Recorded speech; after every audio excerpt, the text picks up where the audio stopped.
if you can pick some of those bigger items and find a way to make them happen, then that'll help you grow the equity to do the smaller items throughout the whole house. Going once, going twice, sold. You're listening to the Property Pod.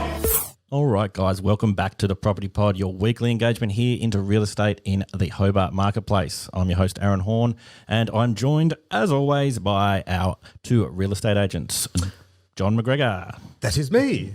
And Patrick Berry. How do I top that intro? Hello. Good morning. Bit excited this morning, John. No, it's just the way you paused, right? As it was like, present. Aaron's getting his old school teacher back out. Yes, we are all here in the room and we're all very excited to be back with the Property Pod. Whether you're listening on a super yacht in the French Riviera or you're a nan listening in your chair knitting beanies for your grandson, we are here for you. Oh, that works perfectly. I like the reach that you've got these days. Yeah, I was pretty happy with that. I was lying in bed last night thinking about that one, just kind of being like, how can I reach out to our two biggest fans? We've got Megan in France and then Nan sitting around. I apologise, Simon. I know you love to walk the dogs on a Sunday morning and listen to the pod, so my shout-out is to you. Oh, nice. Actually, you got a really good feedback for last week's episode from Simon, saying that he was tracking along. Walking the dogs to the cafe and wanted to reach out and say congratulations to your dad, Chris. He really enjoyed listening to the show. That was actually really nice to hear. We had a few comments like that too. I think people are actually surprised by the depth of Dad's experience because he's always fun to joke around. He's been good at his job, but it does stretch back a lot further than probably people appreciate. But it's really nice for Simon to say that, actually. Even as you went into like all the stuff in the very long-winded intro that you read out, which I did like Pat's joke at the end. He's like, all right, that's the end of the episode. We're all done. But as you're going through that, I was just kind of like, oh, man, he's like had his finger in so many pies across so long and is really, really engaged in the real estate industry. So, absolutely. It was very, very interesting listen having your dad on. And I did wonder, you went to Adelaide for the weekend with the whole family. Were you overshadowed by his celebrity now that he... like there was Luke there. He's been on the pod. Yeah, now that he's been on the pod, did you just feel like... Let's just say he's brought back a fur coat. All right, boys, that's enough chit-chat for this morning. Let's jump into a very well-researched show. Oh, yes. So just a shout-out to our... we actually have a new staff member on board who's helping out with the pod and helping out with all things content across the 414 Property Co. We've kind of been promising for ages on the pod that we wanted to kind of be a information hub, a place where people can come and find all the stuff they need to know, and we want to really help grow everyone's kind of knowledge base on all things real estate. We're not here to be gatekeepers of information. We're here to kind of share it. So Nino's come on board and is absolutely killing it in the research department and kind of helping us with blog posts, helping us with our social media, and absolute star. We've got big plans for Nino. He's going to help us with, like Aaron said, blog posts, researching our podcast each week, but he's also going to help us put some buyer guide books together and some educational suburb books based around what it's like to live in a suburb, what demographic it is, and just a wealth of info. So we really want to build a catalogue of just information to really help people better understand the property market. Yeah, absolutely. And I think another reason why I'm excited about is that that's his job at the moment, like just create content, research, provide, and then reach out. And obviously in the meantime, he's reaching out to us as well to get ideas from our agents and everyone in our office as well, which is cool. Yeah, it's one of those things where it's something we've always wanted to be doing, but we've just kind of had time constraints and found it too difficult. But we found a way to make this work, and so it's very exciting. Welcome Nino as our official copywriter. Yeah, buddy. Yeah, absolutely. And the most comprehensive, useful notes we've ever had on the pod. Yeah. We're not actually guessing this week. We've got notes. So look out. It's going to go anywhere. All right, so let's jump into this first article here that he's put it together. Basically, what we wanted to focus on today was kind of renovating and first-home buyers, so jumping into the marketplace and kind of knowing not to stretch beyond your means, I guess, would be a really good way of summing it up straight away. I think, Aaron, you're a prime example of this before it actually became a trend. Yeah, look, I was trendy before... way before my time. Oh, yeah. So I've been cool since way back when. I remember at high school, very cool. Thank you very much. Well, it's funny because it's true. I mean, tell us about your story. Like, what was the genesis to start thinking about that to begin with? Yeah, well, it's actually kind of ties in really well with one of the articles that Jared Bevan had written for the Renovation, the key to success for first-time home buyers. So the story goes that Robert Jurozovic, I hope I said that wrong, he's right. Perfect. He's a 21-year-old first-time home buyer who made a purchase in Blackman's Bay. He looked for properties kind of all through the Kingborough area, all through Hobart. But a way to find it at a lower price is he found a unit that needed a little bit of fixing up. And he's going to go in there, fix it up a bit, kind of mess with the kitchen and give it a bit more extra life and go from there. So that's basically the story of my first home.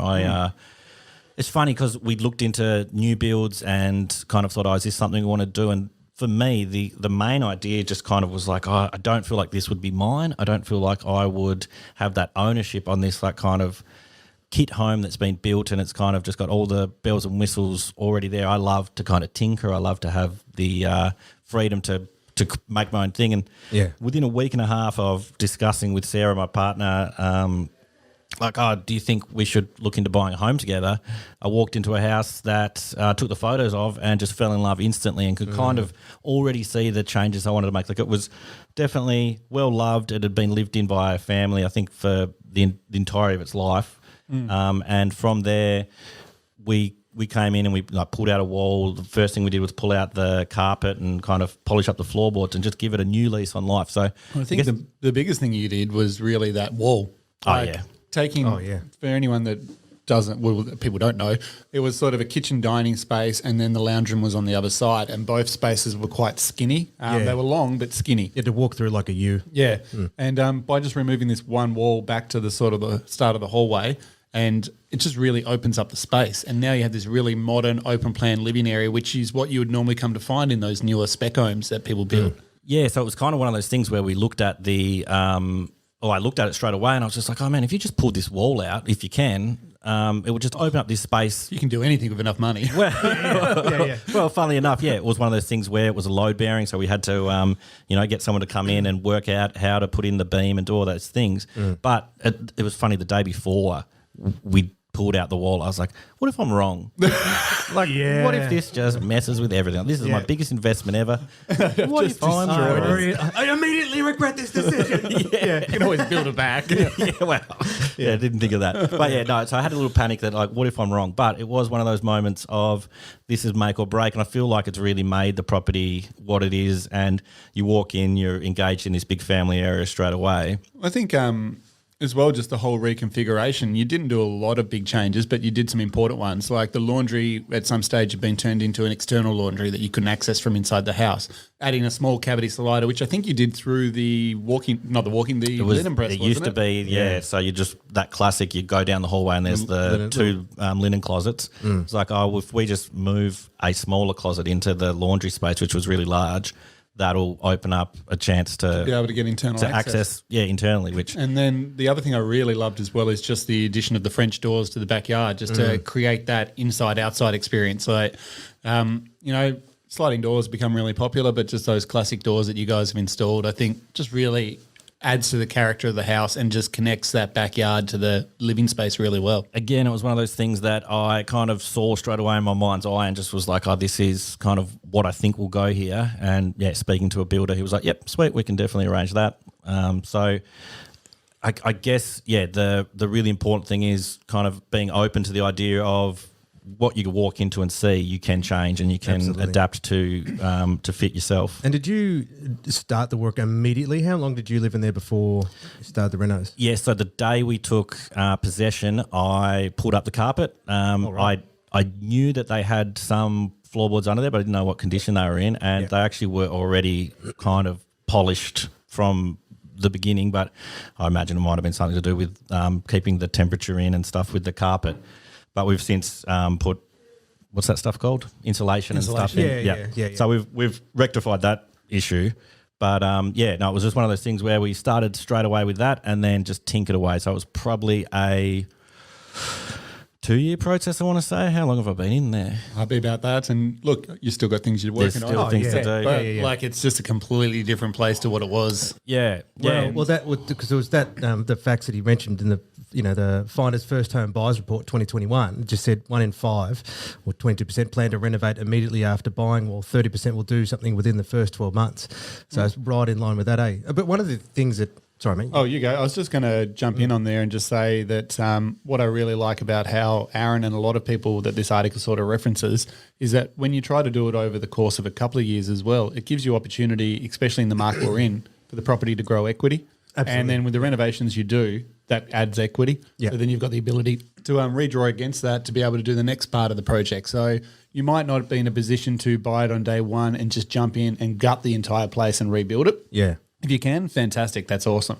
But if you can pick some of those bigger items and find a way to make them happen, then that'll help you grow the equity to do the smaller items throughout the whole house. Yeah, that's so good because one of the things that bloke said that they referenced, I really like, he just said he had a very small list of must-haves. Oh, yeah, I loved that when I read that bit of it too. Whereas it's always the case that everyone has a complete flip when the first time is like, we must have, and then we get it too. It's like, well, what property are you looking for? Well, it must have this, this, and this, and this. It has to be in this suburb. I'll never live in that suburb. I won't pay above that. It's like, mate, you're just setting yourself up for failure and disappointment because it's just like sometimes, and even like my first little unit was a small little 2-bedroom in an apartment building at Claremont, and then it's like, well, but it was a first unit. It was just like, great, I'm in. It was pretty well as cheap as I could buy, but I've got something then, and you could start to build up from there over time. And obviously, he's sort of taking the same approach. He's like, right, I'm just going to get in. I'm going to get started. I'll just grab something. I'll do some bits and take the long term. So it was probably a much easier process, I'd assume, for him to find something after he cut down his list. I think as well what some people might think as well is like, oh, we'll buy this, we'll fix it up, we'll flip it, and we'll go buy the other thing. Yeah. But I think what happens as well is that it becomes a home, and then people start to love it for different reasons to what it actually was when they first bought it. So, yeah, 100%. And that was kind of the one reason why I was really motivated to get in and make something my own was I was kind of, it'd be so interesting to see the ex-homeowners come in and just be like, oh, look what you've done to the place, because I'm sure they would have... our family memories are gone. So all the joy we get out of it, they're like, oh, well, such and such, we used to mark their height on that wall and now it's gone. So it's interesting because, you can really put your own stamp on things, and it's not just about building equity or making kind of monetary gains. It was kind of that, I'd really like this for, if I'm cooking in the kitchen and Sarah's in the living room with Jack, so I want to be able to be watching that and be part of it rather than being like, oh, I'm in the kitchen and I can hear them having a great time. So we when we moved from our first place to our second place, we had Parker's height all on the inside of the architrave on the door. Yep. I pulled that bit of arc and took it with me and put a new bit on. But I don't know whatever happened to it. And then I always think, what a waste of time that was, pulling that off, painting that up, fixing it all back up so I could take some little pencil marks with me. And then I don't even know what, as part of the move, it just disappeared. The intention was good. So, yeah, I know that sort of sense of home and making it your own piece. yeah, no, it's really cool. My last thoughts with that one too is often I'll just say to clients, hey, don't if you've never done it before, don't rush in and do a reno before you've even lived in the home, because you're coming in with a whole waft of expectations of what you think you want, but you haven't actually what you think and how you experience it when you're living there are two very, very different things. And how that played out was a house that had sold to a young couple at Montague Bay, and I think that's right. Your story. No one's fact checking. Yeah, it's your story. You can make it up. That one near Bella Reef and stuff. And that they had, it was a sort of a 1930s, 1940s brick home. We had a lot of like retro features as well. Really high ceilings, beautiful boards underneath. But there's obviously the kitchen was really pokey, the bathroom was really pokey, so it wasn't perfect by any stretch of the imagination. And they actually got me there before they to say, hey, look, here's what we're thinking of doing. How do you think that would play out if we were to look at resale long down the road? And we had a really good long discussion and throwing back things from Pinterest and images, etc. And then when I asked how they're going, they said, oh, look, we've decided to hold off for at least 12 months just while we live in the house, because we thought about what you said and thought, okay, it's actually a very different experience than what we thought we'd want. So now, like, all their expectations and what they want to do have started to change, because now they're actually living in the house. All of a sudden, what they thought they would have done by ripping that down and putting that there, like, no, that would have been a terrible idea. It wouldn't have worked at all.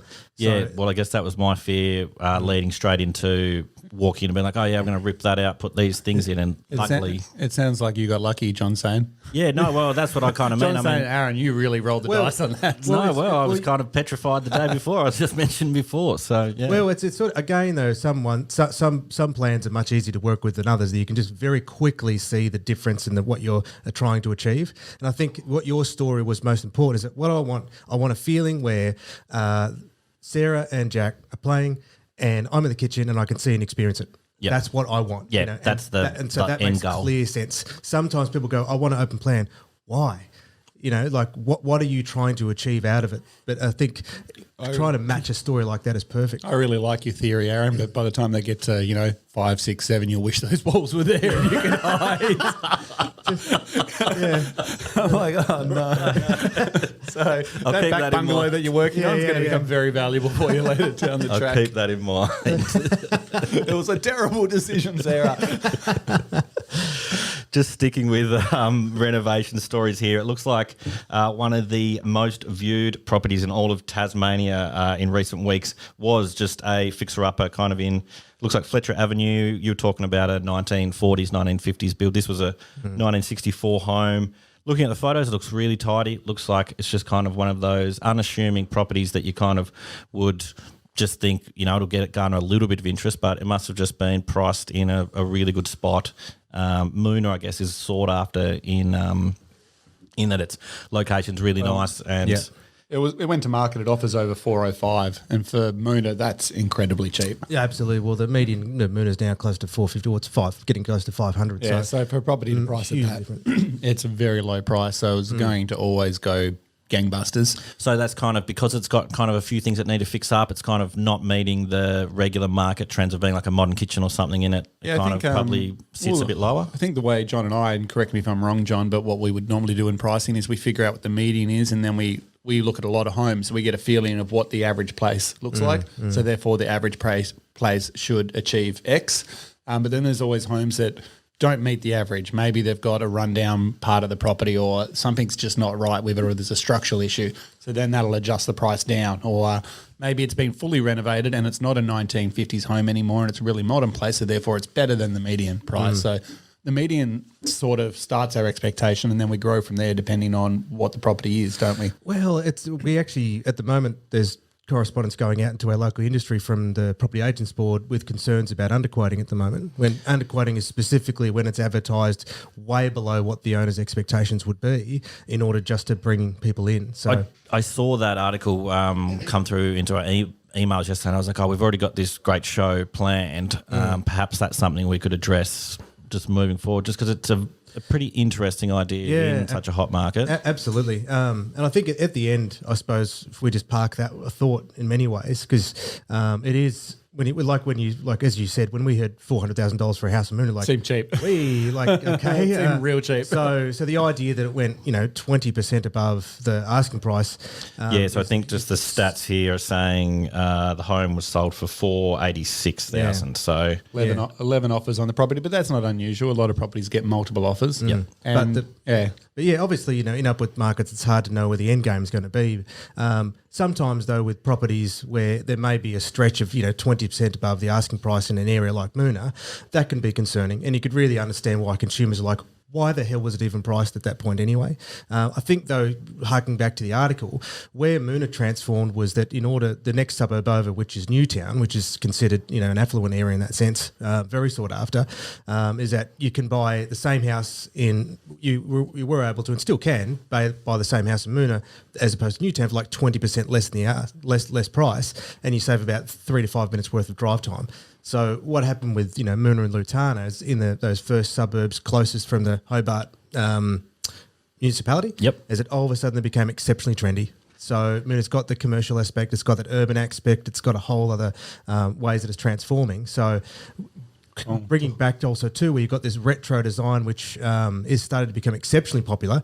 Those triangle brown dresses and stuff like that are all exceptionally. That's the current. I don't know what the Triangle brown. I was thinking of that rattan kind of stuff that's coming back at Kmart, but yeah, triangle brown. That's what happened in my hand. It's because legitimately a house we sold in Maple Avenue, which would have been identical to this Fletcher one, Yep. it was filled with like a 1950s, 60 furniture. Like it's like it hadn't been touched throughout history. It was like a museum piece. Yeah. It was remarkable. But when we sold that, it was just before like our generation specifically. Like that's become our antique in some ways. Yeah, I can see that. So it's like, but that was before it was popular. So no one was like, no one wanted it. That's it's a really interesting kind of statement you've made, John, because we've actually got another Nino article coming through later this week about Moona and its rise in kind of trendiness and just how, you don't have to go to the North Hobart Strip anymore to get really good food. The Moona Strip is becoming a new place to kind of to eat and go out. You don't have to go into the city anymore to do that. So people coming into Moona for coffee specifically from both sides of the I don't know who does that. Yeah. Not us. Not us multiple times a day. as he has a sip. Shake a leg. Got to get a plug in. No, so that's a really good point to probably finish on today, John. So yeah, we'll link that article into the show notes for this one.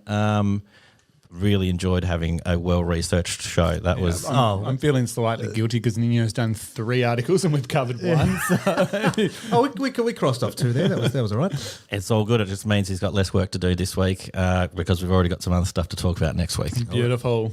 Cool. Awesome. So good to have you guys back. I've done pretty well with the buttons today. It's flowing a bit more naturally now? Yeah, it's probably easier with 3 rather than 4, but we'll just see what happens in the future. Awesome. All Thanks right, heaps guys. for a good show, guys. All right. See ya. See ya. Bye. You have been listening to The Property Pod, recorded and edited by 414 Media House in conjunction with 414 Property Co.